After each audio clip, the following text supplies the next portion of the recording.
Man in the High Castle is the greatest what if, a small change in history and the repercussions of that. The world that Philip K. Dick wrote about is so vast. To pontificate on what would have happened had the Allies not won the war, I think is an incredibly broad scope. This is an alternate history piece. America today is no longer.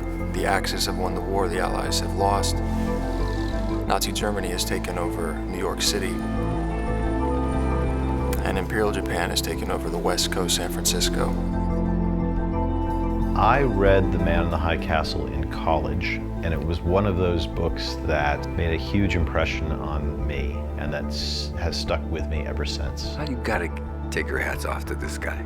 He was unbelievably genius and ahead of his time. The reason this novel that it was based on is so brilliant is it's an anti-fascist novel, but it presents an America that has accepted Nazism.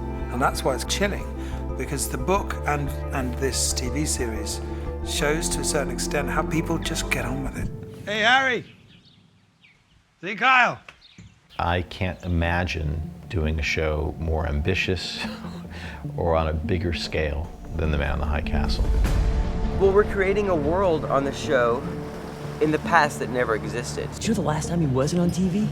VA Day, 1952. This is not like anything I've seen before. This is a stretch of the imagination that is challenging and yet utterly familiar. Is your game something you trained for in Hitler Youth? Yes, it certainly is, Phil. Taking the American flag, for example, and corrupting it with a swastika, that's an act of doing violence to the American dream visually. We have these reels, these magical films. We don't know what these films mean, but they provide hope to a world that is without hope. It shows us winning the war. Well, we didn't win the war.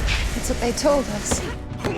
The scope is massive. I mean, any Philip K. Dick novel is massive. The helicopter can pick Wegener up on the road here, looking at the mountains, come right around the castle.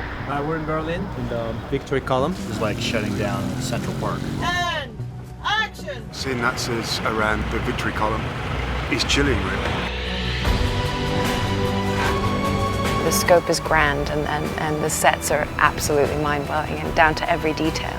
There's this idea when you start who the good people are and who the bad people are, and hopefully by the end, everyone is sort of awash in interesting shades of gray. It's a bold concept. I am so excited that Amazon have had the courage to make this show. The Man in the High Castle would not have been made were it not for Amazon.